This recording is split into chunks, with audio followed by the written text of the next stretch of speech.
What's going on, folks? It's your man JQ right here on Deftal Radio, Geeked Out. It is Wednesday, and this is Chandler. Yo. And as you can see, there's no Free and no Megan. They are missing in action. They've gone undercover. They are 007 and 006. Something like that. Something like that. Yeah. So anyways, how is your day going? Besides the dashboard thing that you told me about earlier. Well, my day's going okay, but yeah, I was a little wigged out getting in my car coming over here and having the instruments on my dash not working, and it's like, okay, I guess I'll just drive alongside all these other cars, and if the cop decides to pull me over for speeding, he has to get everyone else. So wait, do you have? Is it analog gauges or is it a digital dash? No, it's all full digital. You know, so you don't like you just completely black, like nothing. Yeah. Wow. Yeah. The only thing actually on the display that was showing up was what gear, drive, park, reverse, etc. Other than that, and also the controls on my steering wheel weren't working. So those somehow are all tied together. But thank God the radio was working. But what about so how about how are you going to tell if you have gas or not? Fortunately, I knew I had gas because last night driving home from the office, I realized I looked at the gas gauge and I had over 3/4 of a tank. So, woo, that's gonna be yeah. The car's gonna start sputtering. You're like, no. I fortunately, like I said, I knew I had gas. Unless someone was to go and drain my gas tank in the middle of the night, then that would really suck. Yeah. Yeah, at that point, then it would be pull the footage from the camera in front of the house and find the culprit, and then just string them up. Oh yeah, that's time behind the car and drag them. There you go, one of those two. That's not violent at all. What's that? That's not violent at all. I'm a very passive individual. If you believe that, I got swampland to sell you in who knows where, the desert. I don't know. Oh man, so we got a great show for you guys today. We have we're going to be talking about CW. We're going to be talking about DC, Marvel, and Disney and Fox and all kinds of good stuff. Absolutely. As you can see in the background, we got our coverage from San Diego Comic-Con in the back here, and if you haven't watched it, go check it out. Subscribe to the channel. Check it out. You notice Quincy likes to look at himself a lot. Yeah. You know. So you're gonna see double. He's sitting there. He has the camera on himself, and it's like, now, did you have like a little window in your camera so that you could see yourself? Yeah. So you're basically staring at yourself all day long. Oh yeah. Okay. I mean, come on. That's getting weird for me, you know. And Sharon accuses me. She's like, you're watching. You're sitting there watching your show. You like watching yourself or something? I said, no, I need to figure out how I need to improve myself. So we got a slight case of vanity, just a little bit. Oh God. Oh, and then you have an interview with John Romita Sr. that we're going to be playing later. I did. This past weekend, I was in Connecticut for Terrificon. We were there with Chris Claremont. And then the show had a ton of other creators. You had Jim Starlin, Ron Lim, Joe Rubenstein. They were all there for Infinity Gauntlet. You had Adam Kubert was there. Tom King was there. You had Donnie Cates and Ryan Stegman were there. Nice. This show has really turned into a really, really good show. And where was that again? It's a show called Terrificon, and it's at the Mohegan Sun Casino in Connecticut. In that small state of Connecticut, they have one casino. It's the I want to say that I think next year I think it's the third weekend of August. It's like the 15th, 16th, 17th or something like that. I know August. I think August starts on like a Saturday or something next year. But if you get a chance to go, definitely go because it is a fantastic show. And we brought Chris this year. We also had Mark Teixeira, known for Ghost Rider and stuff. Oh yeah. He was there. Yeah. But like I said, it was a great show. One of the weird things I'll tell you, there's a part of me that kind of felt sorry for this situation, but in this business, you going to conventions, you have a chance to see people as they get older. Mm. Let's face it, everyone's growing older. Oh yeah. Yeah. Well, one of the people that we saw was Val Kilmer. Oh wow. Okay. Yeah, Val Kilmer was there. He was signing autographs, taking photos, and stuff like that. And I haven't really been following him much lately, but I guess he has been having some medical issues and everything. And let's just say that seeing him now was kind of like an eye opener in the sense of how I remember him. You know, remember him from Batman, and from Top Gun. Yeah. And, you know, back in the heyday when he was the A-list male actor and everything. And you know, it was just it was Chris wanted to get a picture with him. Chris wanted to get a picture with him, and Chris was a little surprised himself. And you know, it's just when you see stuff like that, it kind of makes you sad. That it makes you realize, in reality, that you know we're not getting any younger. Yeah. And you know, to a certain degree, health issues come up and really start taking its toll on you. How old is Val Kilmer? Do you know? I'm looking it up right now. I just wanted to make sure. I want to say he's got to be in his. He's 59. I was going to say in his mid to late 50s. He's 59. Yeah. So, but he was there. A couple of the media guests that were there. John Burrowman.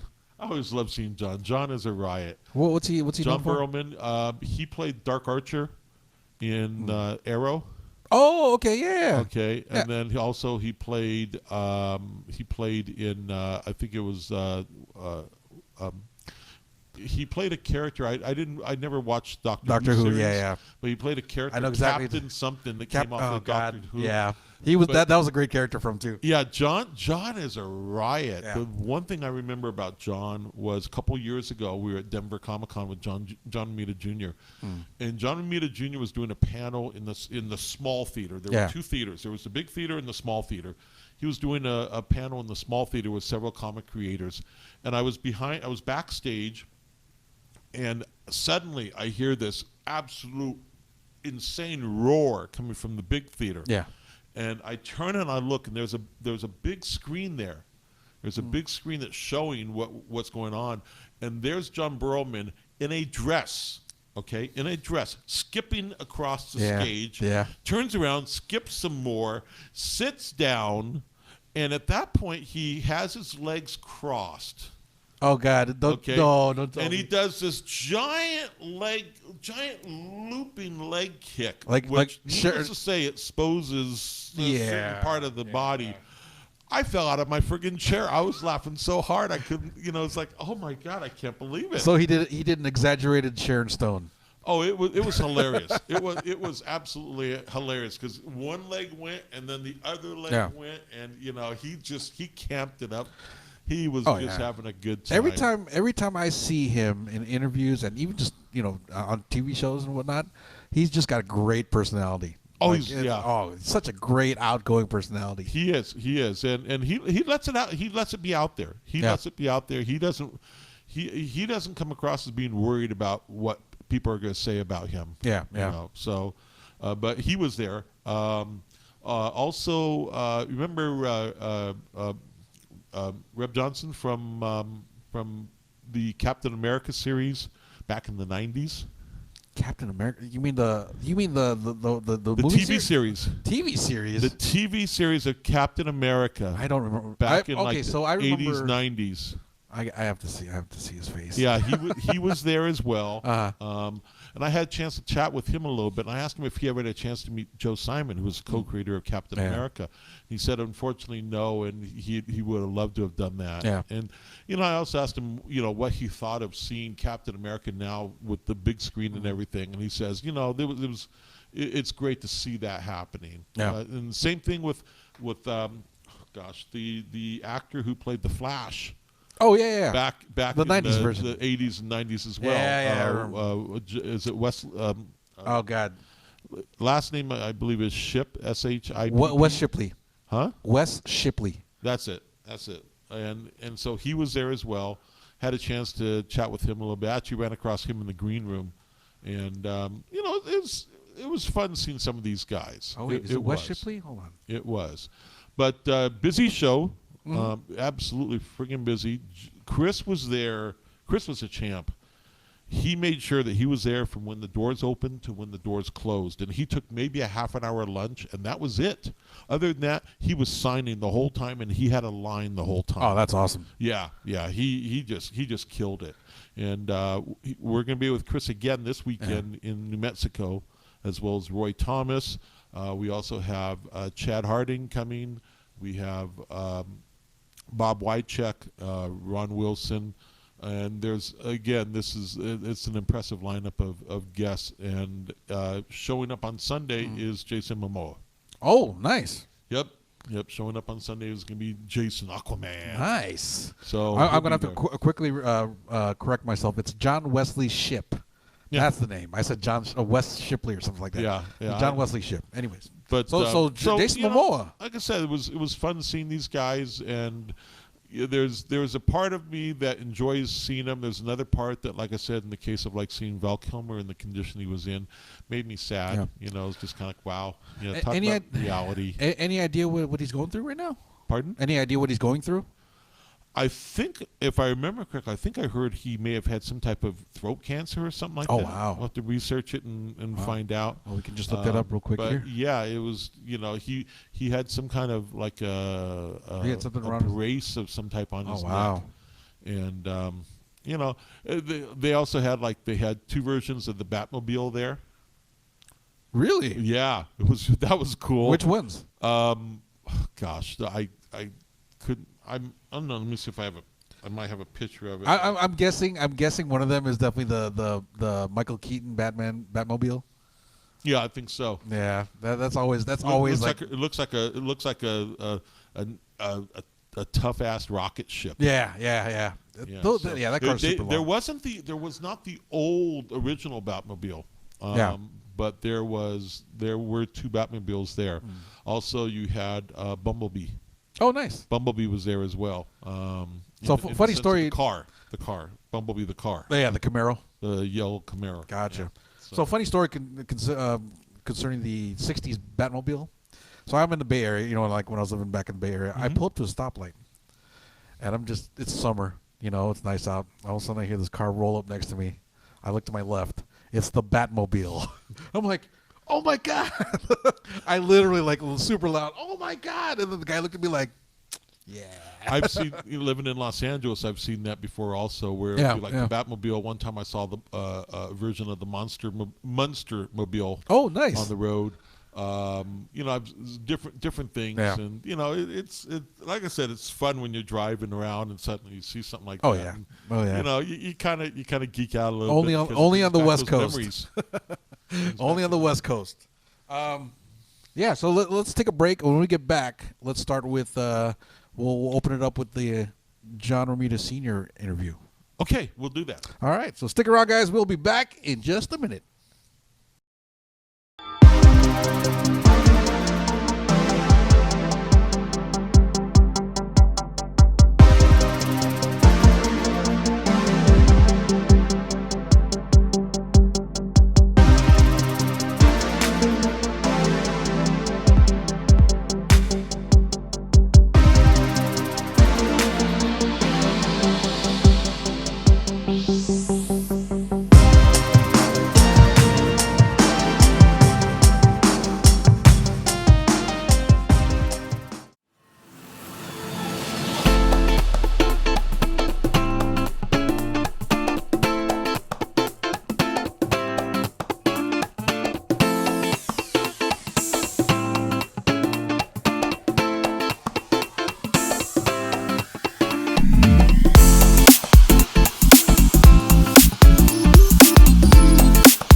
Welcome back, folks. It is Geeked Out right here on Deftal Radio. So yeah, like we said earlier, you had an interview with John Romita Sr. Do you want to say anything to set this up? Just basically, we do about 4 signings with John a year, and we're very blessed to have that opportunity. And so we go into his house, and I will sit down with an assistant, and we will be having John sign books. He signed about 200 books this time around. And afterwards, he was sitting in his chair in the living room, and his wife, Virginia, was sitting in the chair next to him. And I had asked, I said, would it be possible for me to do like a quick, 5-minute interview? Yeah. And I told him exactly what I was gonna ask them, what questions and stuff, so that way it didn't catch them off guard. At first, they were kind of like, well, he doesn't do interviews anymore. I said, I understand. She goes, but considering if we keep it to what you're talking about, yeah, we'll go ahead and do it. And I'm like, thank you. And so, what I did was I just pulled out my camera, put it on voice recorder, and, just sat there for, like 3, 4, 5 minutes and just asked him one simple question. And he sat there and he gave his answer. And surprisingly, Virginia had actually chimed in as well, so nice. I was able to get her input as well, and so it was nice, especially being that he doesn't do shows anymore. Okay. He hasn't done shows in, I want to say, I'm sure in a while, 5, 6, 7 years now. Okay. And so getting him in a situation where he talks about stuff. I mean, we've had him talk to other people. I had Free with me one time during one of the signings, and Free, not that Free, I don't know if Free videotaped it or not, but I know Free had asked some questions, and Free asked him a question about storytelling, and he sat there and went in this whole 20-minute explanation of storytelling. It was just, holy Toledo. I wish I'd been able to record that. Yeah.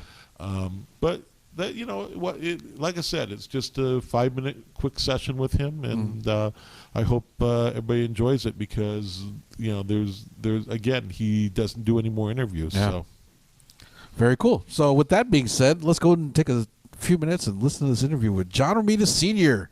Sit back and relax. Get your popcorn. Hey guys, this is Chandler Rice with Geeked Out, and I am here, and I am so excited that I have the legend, Mr. John Romita. Mr. Romita, thank you for taking a few minutes with me. You came into the comic industry obviously many years ago, and did you imagine it would be what it is today when you were started out? It's very interesting. My memory is whenever we gathered, when artists were in Stan's waiting room to be interviewed and checked on, and give artwork to Stan give it back, and then he'd have to do it again. I always used to, while we were waiting in the outer office, I used to say, well, this will be the last year we'll be coming to Manhattan to get interviews, because I thought for sure there was no market for comics and stuff like that, comic books. So I was the creep that was always saying, I'll see you next year. Not that you won't see me next year. We'll all be forgotten by next year. I truly believed comics was dead. And what it is today? And I still shake my head and say, I can't believe it. It's just beyond my belief. It's against tradition, because television and other stuff is so inviting and impressive that a voice on the phone from a radio is not going to. I figured they're dead. I used to tell the guy I was a creep. I used to tell them that I won't see you next summer. I won't be. We're never going to be together again. That's my memory of it. Wow, sir. All I can say is from the fans, we thank you from the bottom of our hearts for everything that you've given to us and all the enjoyment, the years and years and years of reading and visual art that you've brought to us. Thank you so much. Thank you so, so much, because you have changed people's lives. With all of these compliments. And that was Mrs. Ramita, who also had a part in this industry herself. And I have to say, the Ramita family is a family that without a doubt, made its mark, its indelible mark on this industry. And again, we thank you as fans. We thank you from the bottoms of our hearts. Well, they were all family. We were all family. To me, they all became family, my children, so to speak. Mm-hmm. We were much older. Of course, the art director was different, but I was just someone who just went in and became a gopher. So everyone became my children. I heard you were a little more than a gopher. Well, I heard who really ran the office. Yeah, really. She came in to help me with my office to keep things in order. And about 30 years later, she was let go. Well, again, thank you so much, Mr. Ramita. Thank you, sir. My Mrs. Ramita, thank you. Okay, thank you, Chandler. This is Chandler, Geeked Out, and you heard it straight from the Ramita's beautiful home here in New York. Thank you. Bye-bye. We are back, folks. That was a great interview with John Ramita Sr. Yeah, man, congratulations. That's awesome. Well, I also have one coming up with Jim Starlin, and I'm gonna try to get some more this weekend. I'm gonna try to get Chris. Yeah. And I'm gonna try to get Roy Thomas. And we'll see who else I can get. I'd like to be able to bring some content do some interviews for our fans where they can't get it anywhere else. I mean, that's part of what being who we are, what we are. Incidentally, speaking of Chris, when is he coming back into town? When is he coming back into town? Do you happen to know? We're negotiating that. All right, cool. No, because I was thinking the last time that when he interviewed him was over at Treasure Island. Last year, and that was like the infancy of the Geeked Out, show. Yeah. So I would love to get him back here in the studio. Nice relaxed environment. He doesn't have to, sit in front of a big crowd. Just talk to us and just chit chat like he old was friends. Here, he did a store signing at another store earlier this year, needless to say, when that store brings people in, they're very controlling of what access they give to people. Yeah. I did talk to Chris about coming back to Las Vegas, and the possibility of coming to if he comes to Great American Comic-Con. That'd be amazing. Wouldn't be this year, but it'd be next year. Yeah. And he says, "Hey, let's." Told me send the information to Beth, his wife. Yeah. So I would love to. Yeah, I would love to sit down and talk to him again because, thanks to you, I got to meet one of my heroes. It wasn't me. I just. Hey, we had lunch at, what was that? Oh, Senior Frogs. We had a quick lunch at Senior Frogs. We did? He was sitting next to me, and I was like, oh my God, I'm sitting here next to Chris Claremont. He's like the Godfather. If he had rings on, I would kiss his rings. Yeah, Chris is really. It was interesting this past weekend because, needless to say, the Dark Phoenix movie came out. Yeah. And he has his opinions of that. Oh, I'm sure he does. And that's part of. I think maybe some subjects we get into a little bit later on, or maybe another show, and I'll kind of touch upon that. But he basically talks about his feelings of where Fox has gone with the X-Men properties and stuff like that. And also where Marvel's been going with the X-Men properties. Right now you have the new books coming out, which is X Powers and House of X and Powers of X. Yes, and he talked a little bit about that, and it was interesting. The one thing, if you ever get a chance to meet Chris at this show, I have to warn you about something. Plan to stand in line for an extended period of time because Chris loves to talk. Oh, yeah. Oh my God! I remember. He will sit there and he will break into telling a story, or he'll talk about ideas that he has for plots or where he was originally going to go with something and how it might have gone into a different direction or something like that. But he will give fans, I'm not joking, he'll give fans 15, 20 minutes of his time. Cool. Yeah, I mean, in the signing line. Yeah, I mean, that's like George Perez. George Perez does the same thing. Yeah. So I think that's another reason why he's a fan favorite. Obviously, is he's not afraid to talk to the fans. Yeah. And let them know what all was going on. But so we'll like I said, if we do get him here for the show, one of the things I'm hoping to do is we're going to set up a permanent room for Geeked Out and for have broadcast, someone doing constant interviews. Oh yeah, hint. Not gonna have you worrying about your time over DJing and stuff. You're gonna be in the room with constant interviews going on. As a matter of fact, I'll expect you to come out a little froggy voice because you've been talking so much. Why not take advantage of the opportunity that we have? Definitely. All right, so let's get into our top 3 topics of the day, shall we? Mm-hmm. All right, let's get it.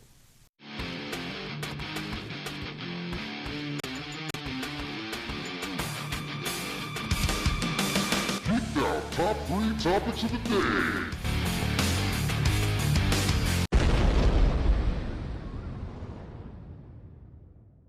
All right, we are back. This is our top 3 topics of the day, and even before I start, I want to look at I looked at the sheet that we usually go by, and there's actually 4 topics. So we're kind of going to compress the first 2.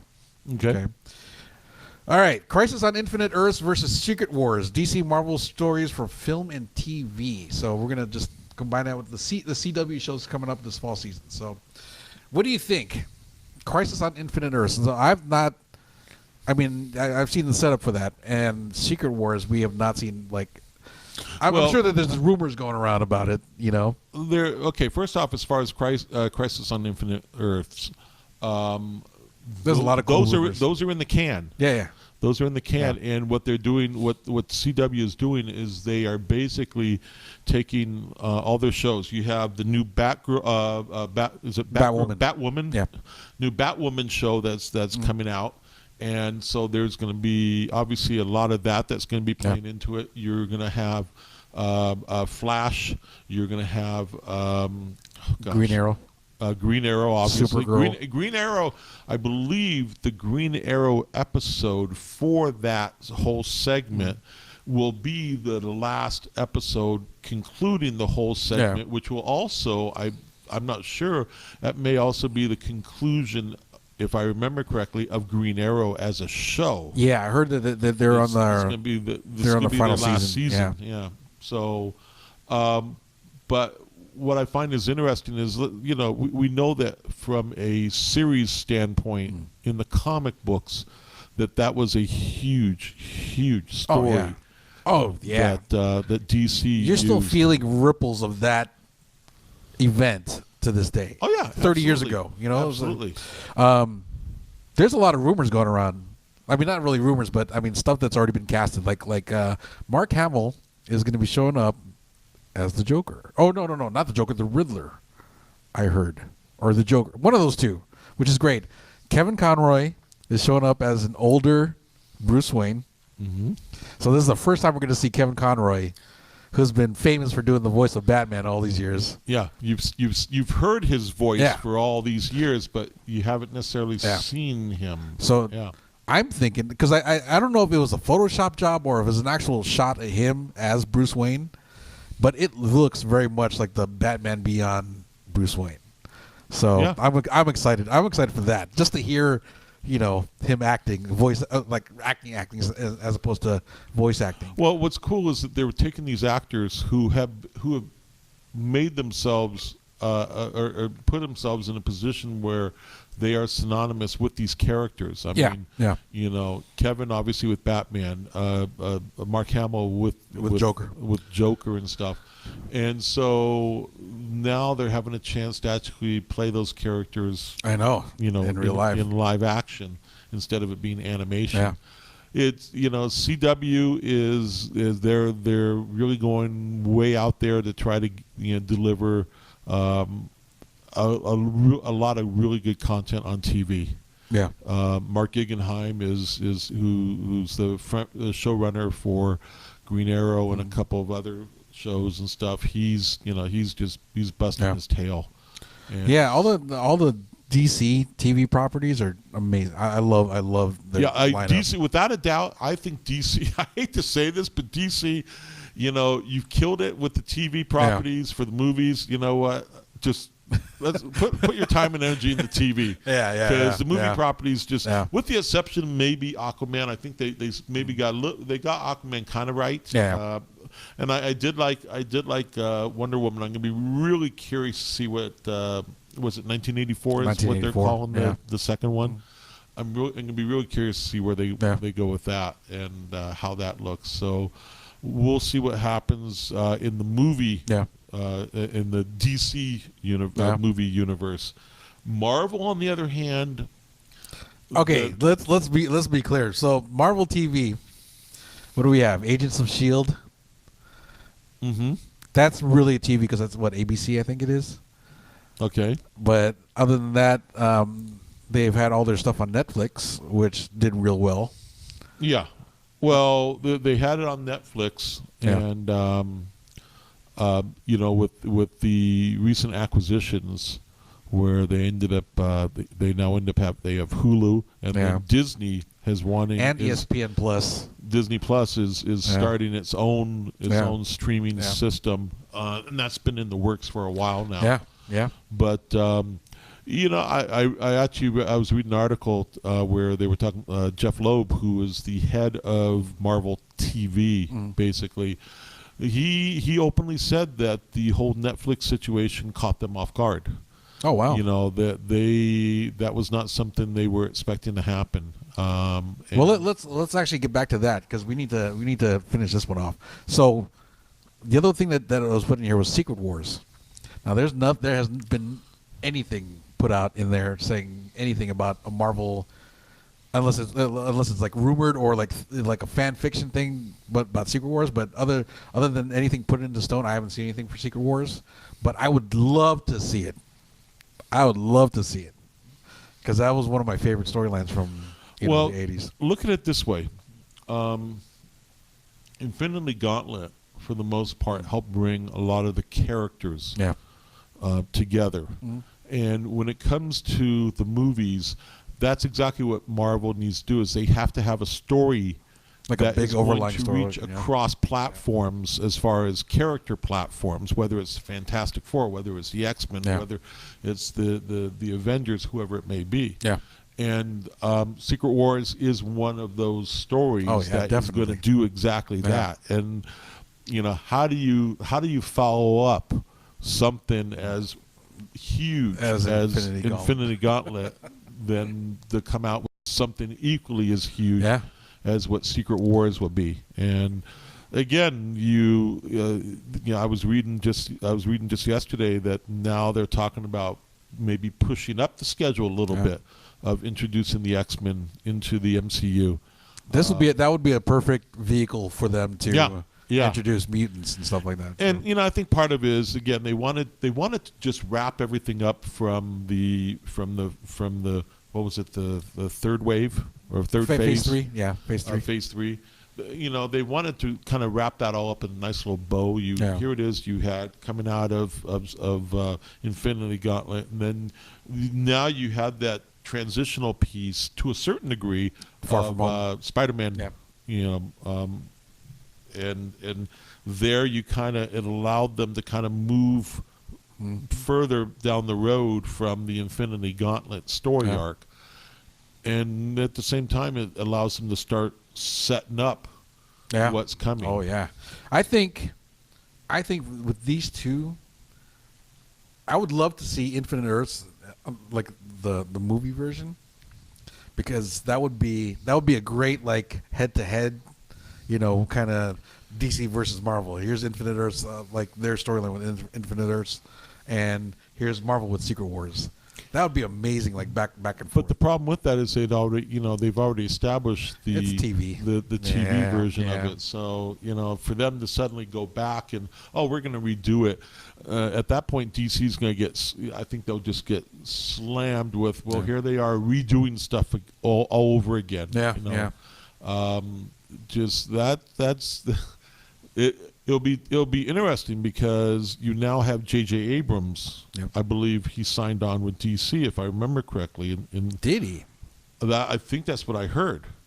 Huh. I think that's what I heard. I think J.J. signed on with was it J.J.? I think it was J.J. I heard. I think you're right. Signed on to basically lead the DC movie universe. And he did. Yeah, as of June 17th, he signed with Warner Media. Yeah. So so that's the type of person they need. Yeah. That's your Kevin Feige. Yep, pretty much. There you go. Now DC has someone who is going to be able to take a huge story and utilize all the different pieces that the DC universe has to work with and start putting it together and do it in the way that it needs to be done. Yep. And so it should be fun watching what happens. But I think that's what we're going to see is right now DC has it going real well. They have that well-oiled machine with DC TV. Yep. And they're going to go with the Prices on Infinite Earths. And Marvel, like I said, they're just going to keep moving forward ahead. And at this point, I think Secret Wars is the perfect story for them to utilize. Oh, yeah. I agree. The only other thing I could really think of beyond that would be X-Men versus Avengers. I think that would be later. I think that would be a smaller scale. I agree. I think what they need to do is they need to establish the X-Men universe within the Marvel way of doing things. Yeah, of course. And of course. That's something we'll talk about a little later. All right, cool. Topic number 2. With Disney now owning Fox properties, what does the future hold? Now, you and I, we've you've already caught, some of the articles that have been coming out, and one of the big articles that came out recently was they've shelved a lot of projects. Mm-hmm. Not just, comic book stuff, but I mean, there's Assassin's Creed 2 that was on the table that was ready to get going. Yeah, the cut. What else was there? I couldn't believe this. I actually saw that there was The Sims. The PC game The Sims. I'm like, what? How does that work? Are people gonna walk around with the little diamond thing out over their really. head? I had to pick myself from laughing off the floor when I read that one. I'm like, wow, Well, one of the things you brought up was that Disney was not impressed with New Mutants. No, and there's rumors out there that New Mutants may get cut altogether. Yeah, I get, after seeing one trailer, I kind of get the feel that they're going for. They're trying to get, because I remember the early years of New Mutants was Bill Sienkiewicz's art, right? And Bill has this very distinct style, and I think it was a great translation to make it into a horror thing. But at the same time, it's like this is so different from what normally came out of the thing, so it might not translate well at all. And I think maybe that's part of the problem that's happening is that you have you had Fox, who was controlling all these properties, and they were trying to do it in their own way instead of trying to stay true to some of the source material. Oh yeah. And unfortunately, I think we've seen that some of those did not translate well into movies. Dark Phoenix, hearing Chris talk about Dark Phoenix and what went on between Dark Phoenix and basically you had Dark Phoenix controlled by Fox. Then you had Captain Marvel controlled by Marvel. Yeah. And Captain Marvel came out first because Dark Phoenix got pushed back more. Yeah. And, Chris starts going into the whole binary, the powers of binary and everything, and talking about how those powers were obviously similar or the same as what Dark Phoenix had. And so there's a case where you have a studio, and while they meant well, but they didn't have the feel and the information to be able to translate it not just to a good movie, but also to a movie that the fans who have been brought up on this material were going to enjoy. And that, I think, is very important, because that's one thing you cannot forget. That people have to enjoy these movies. Well, but it's not just enjoy the movies, but the fact is that you've got a built-in fan base already before the movie even gets out there. True.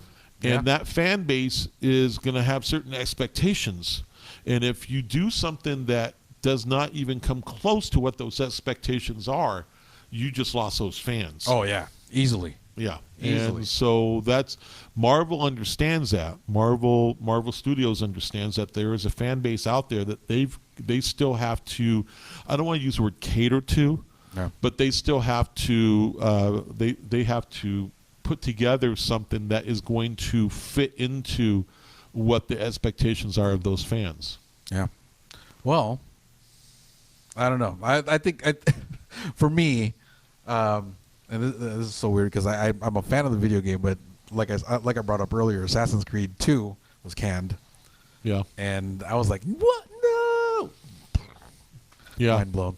But well, and again, part of it is you also look at to a certain degree, while we want to say that that Disney has an unbelievable amount of money to spend, you still only have so much money to spend. There's a finite amount of money to spend, and instead of having it spread out among all these different projects, then what you have to do is you have to take a step back and you have to go, okay, well, what projects are going to fit into the big picture? Yeah.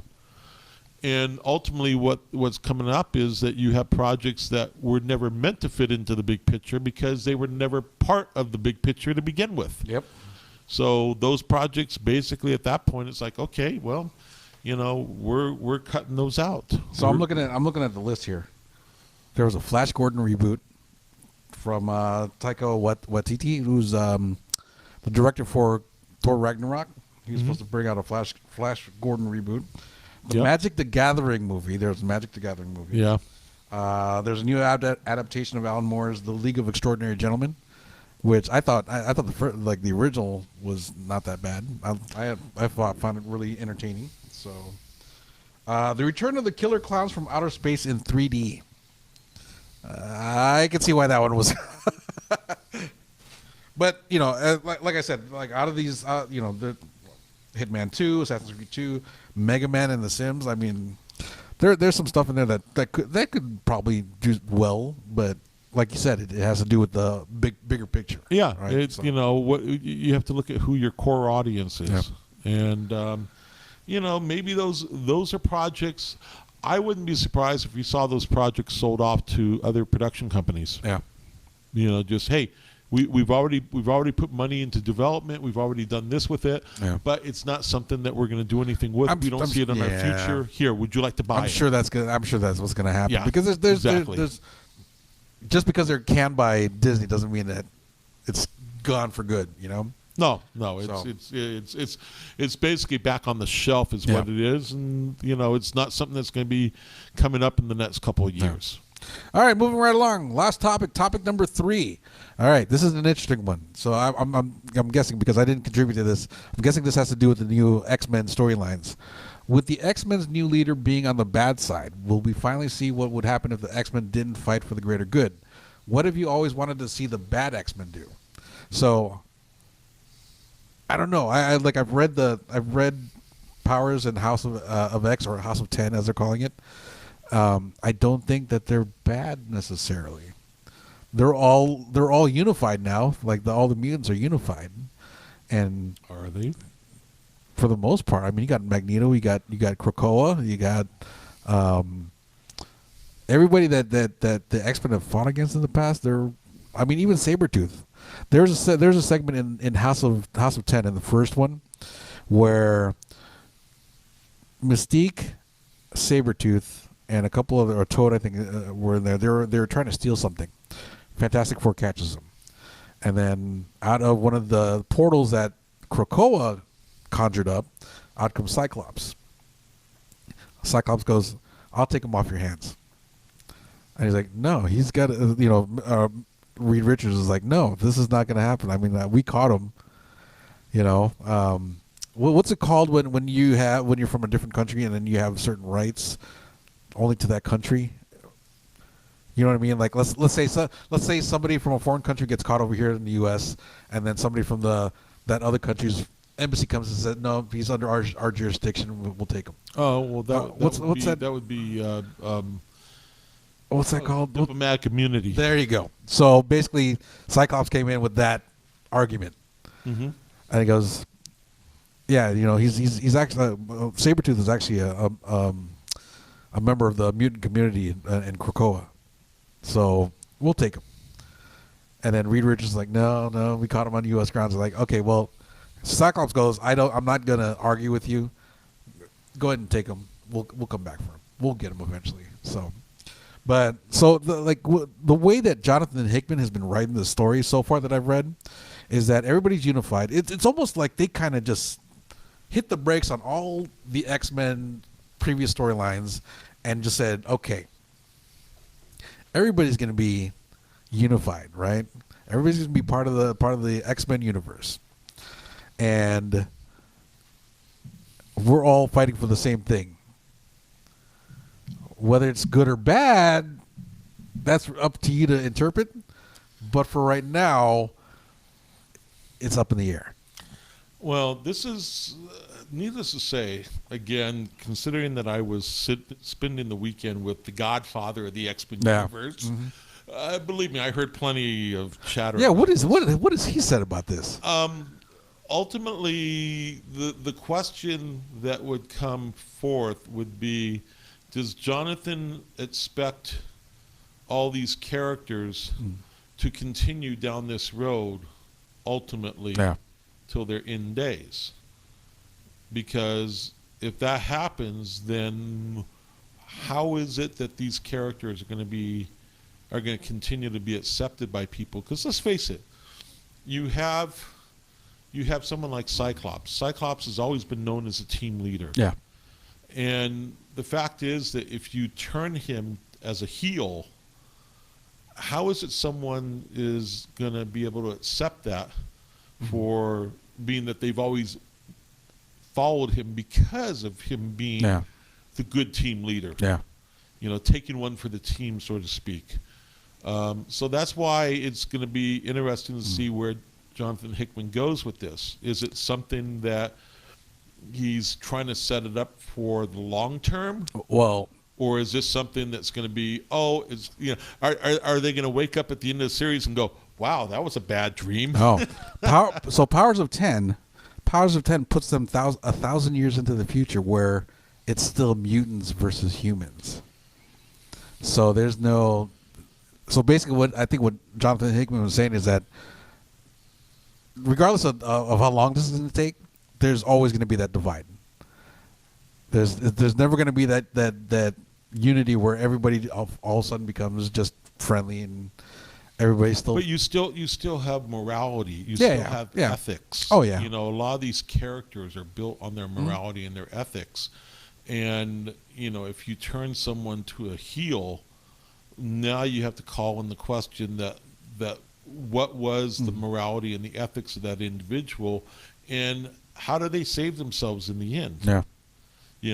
Is it that they have? Is there something that is pushing them to become that heel for a finite amount of time, and then ultimately they are redeemed again, or is it something that's ultimately going to be their demise?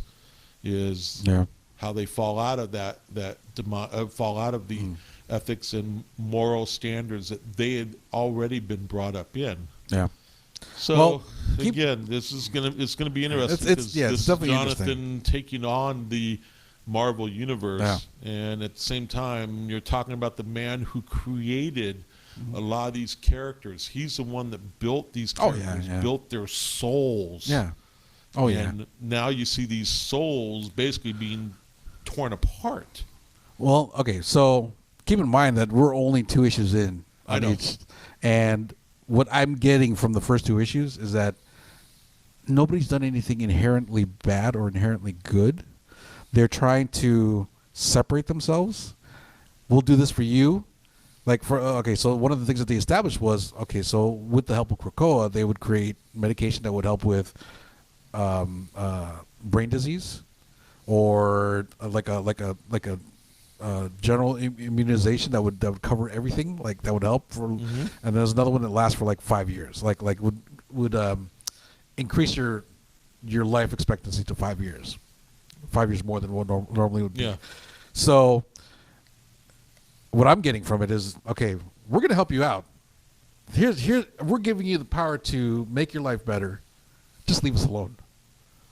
Right? Mm-hmm. So, and I mean, there are some segments, like Magneto's definitely in the middle of that, because I think toward the end, he said something like this: "You guys have your gods. We're just here to let you know that we're your gods now." That was the one that made him that made it like, ooh. And nobody stopped him. Nobody like argued with him. They were like, that was like the mic drop moment of the series. Yeah, absolutely. So, but yeah, I mean, where it leads from Also, here. again, you look at who you're talking about. Yeah. Magneto. Magneto has always been the power monger. Yeah. He has always been the power monger from the very beginning. You know, you go back to when he's a boy and what happened to him as a boy, and how it unfortunately forced him to have to come to this form of self-survival because of what he went through versus what Charles went through or what some of the others went through, you know. And that's why I say you have your situations where you have your different levels of morality and ethics, and how each one has a set level, and how they're gonna move. Now, I'm gonna be honest with you. I haven't had a chance to read any of the stories yet. Part of it is because every time I get into the store, we're already sold out. Celestial Comics, guys, go there to pick up. Okay, so it's not there, but ask for back issues. Yeah. Speaking of Charles, one of the things that caught my attention that they haven't really explained yet, and shame on me for not, prior to the series starting, I didn't really keep up with X-Men. I tried a little bit, but it was just too much. But anyways, look at how Professor X looks. He has that look of, if you remember the Ultimate storyline, there was the evil Reed Richards. He had a and he crossed over in the Secret Wars, the most recent Secret Wars. He had the same look, like a black bodysuit with a weird like helmet on. So if you look at Charles, like even though his demeanor, he's smiling, there's something very Different, very dark about him. Yeah. But he doesn't speak, he doesn't raise his voice, doesn't have, like, he hasn't said anything that has made him sound evil, right? So I want to see what happens to Charles, because nobody's explained anything. They've only had the early years where Moira McTaggart meets with Charles. And that's another. Oh man, I could talk for a long time about this, because there was an issue dealing just with Moira McTaggart and her place in the whole X-Men universe. See, and it's funny because to kind of go back to what we were talking about, movies.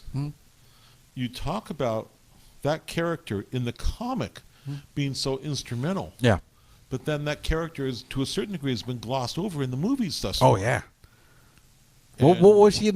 What was it? First Class, where she was just like an FBI, I think a CIA officer. Yeah. And that was it. Yeah. She wasn't a. Oh well. Hold on. There's there's the whole. Is it Mirror Island? Yeah. There's the whole Mirror Island thing that she was there on Mirror Island. I mean, you had the House of M, if you remember the whole House of M storyline. Oh yeah. And if I remember correctly, she was an instrumental part of that. So that's when you talk about her in this sense, that's why I say it's interesting now that Marvel has taken over the X-Men universe. Yeah. Are we going to see some of those characters fixed Yeah. and Well, and put back to the way we all knew them to be? yeah. So I think first issue of Powers of 10, I don't know, but there's a very interesting issue surrounding Moira McTaggart, and it's definitely different from what we've known of her. So yeah, just whenever you guys get a chance, pick up the books. Powers of 10 number 2 just came out today, so it's only 4 books. Pick up 4 books, $20. You're good. But in the end, That's if you can find them again. That's if you can find them again, right? They've been selling like hotcakes. But yeah, in the long run, and just from what I've read from these 4 books, actually 3, so I haven't gotten a chance to read the 4th one yet. So, but out of the books I've read so far, I'm actually finding myself giving a damn about the X-Men universe again. So, How could you not? I mean, prior to this, like I said, I couldn't keep up because there was X-Men Blue, X-Men Red, X-Men Gold, X-Men Black, X-Men Yeah, I know. and then there's X-Force. Then there's oh my god, how many stories? How many books do I got to pick up to follow one story? If there was, that's been to a certain degree. That's been one of my complaints in reference to, like, when you had these different story arcs or different stories that came out, whether it was Civil War. And here it is, you had the basic Civil War story, but then you had the X-Men Civil War, and you had the Fantastic Four Civil War, and you've had this, and you had that, and it got to a point where this goes, Civil War goes back, 15 years ago, I think it is? Wow, was it that long ago? I want to say... I think you're right. 04, 05? I think you're maybe right. 06? I think you're right, yeah. And, if I remember correctly, at one point, I think there was 15 to 20 different titles. Yeah. And then you had variant covers for the different titles also. It was insane. I mean, remember, going back to this whole Secret Wars thing, Secret Wars was 12 books. Mm-hmm. And that's it. You could read those 12 books and know the story. Yep. Today's a different day. It is. It is. But I'm glad that what they're doing with the X-Men's, they're just sticking to 2 books to set up the whole story arc. And then I think they're going back to, or they're going to release, 1 book or a couple books. But for now, it's House of 10, Powers of 10 for 6 issues apiece, I think. And then after that, we'll finally, they're kind of righting the ship, I guess you can say, especially with so many different stories happening. But no, you know what? You didn't even right in the ship is Marvel. You need to bring Chris back home. Exactly. No, so what? That's riding the ship. So I know we kind of touched on it, but what did Chris really like? How does he feel about what's happening? Again, part of what's going on is that he's a little frustrated because you see the characters being taken out of their where they were intended to go. Yeah. And when you consider how long Chris was on the X-Men titles, God, how many years was that? He was on that for a long time. 70s through the 90s, right? Yeah. And so considering that you had one mind being able to put these stories together, and he was able. The great part about it is he was able to start the development of a character and take his time bringing this character along and keeping this character on point, because he knew exactly what he wanted to do with that character from the get-go. Yeah. Versus it going from creator to creator. You have the books that end up having different writers on them, and now each writer has their own opinion of what should be and what shouldn't be. And the problem is that opinion may not be a shared attitude of what was the original concept of that character or those characters. And so they end up going in a different direction. Yeah. And I understand that happens. Chris understands that happens. Those are his babies. Yeah, they are. Pretty much. They are. I mean, you consider that when for those that don't know, when Chris first came to Marvel, he basically walked in and Stan said, okay, Chris was new, but Stan basically said, what title would you like to have? Would you like to take on? You can have anything but this, this, this, and this. And Chris says, give me the X-Men. Yeah. Give me the X-Men. Because at that time, they were canceled for a little bit, right? Or it was really dipped. The sales were really low. Yeah. You had the same situation that happened, as an example, with Bob Layton and David Michelinie with Iron Man. Yeah. Iron Man for a period of time was on the decline. Yeah. And both David and Bob, they basically said, can we take Iron Man on? And Stan's like, yeah, go ahead. Have at it. And they were able to turn Iron Man around, with the Demon in the Bottle story arc and the different characters that they introduced and everything. And that just shows you how you have certain writers who just, for whatever reason, they have a really nice fit with certain characters. And Chris, he has a fantasy mind that he was able to basically take the X-Men universe and create the X-Men universe beyond the original characters. Yeah. And he was able to do it in a way that people absolutely enjoyed reading. Yeah. You read some of his new stuff that's out today, and he has some fantasy stuff that he has out today, and again, it's very, very similar. It's very similar in the sense of Chris's style is Chris's style. Yeah. There's no two ways around that. Well, I mean, it is the X-Men. It is Chris. This is true. Anyways, that's it for our top 3 topics of the day, guys. When we get back, we're going to wrap this show up. Stick around.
What's up, folks? We're back.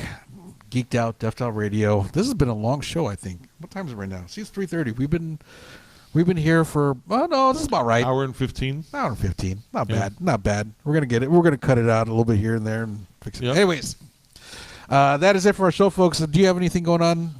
I know you're on the road again. Yep, we're gonna be in New Mexico, like I said. We're gonna be there with Chris. We're gonna be with Roy Thomas. Yeah. And that should be interesting because you're talking about 2 guys, Roy Thomas, Roy Thomas, basically, you have to a certain degree the Avenger universe, and then Chris, you have the X-Men universe. So, and it's funny because the Desert Wind booth is in between the two of them. We're kind of bookended by two of the best writers in the world. Oh, sucks to be you guys. Huh? Sucks to be you guys. Yeah, unfortunately true.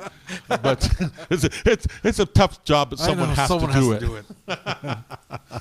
But that's where we'll be this weekend, and then fortunately, I think we have like one show in the month of September, and then October starts up, and look out. And look out. You got New York and all that good stuff. New York, LA Comic-Con, Baltimore Comic-Con, and SoldierCon in Phoenix. Awesome.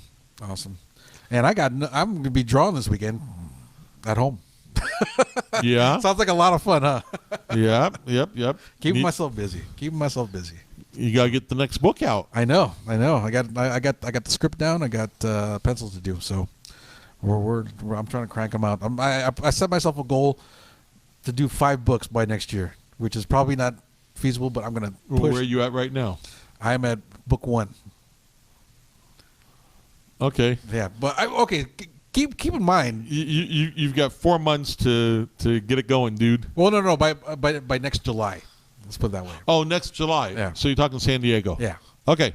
That's doable. Yeah. That's doable. Which, by the way, I might not be able to make San Diego. We'll see. Well, let's just say we're far enough away. I'm not going to worry about it until we get closer. Yeah, I was supposed to be going to the Philippines at the beginning of July. So cool. It's going to be fun. Anyways, that's it for our show, folks. Thanks for tuning in. As always, hit the subscribe button. Don't forget to hit the like. Don't make me choke him out. I know, he's going to choke me out. And then, we'll be back next week. Same time, same bat channel. That's it for our show, folks. I'm your man, JQ. This is Chandler. Yo! And Free and Megan are being superheroes somewhere. They'll be hopefully coming out of deep cover. There you go. That's it for our show, folks. Thanks for tuning in. We will see you again soon. Peace.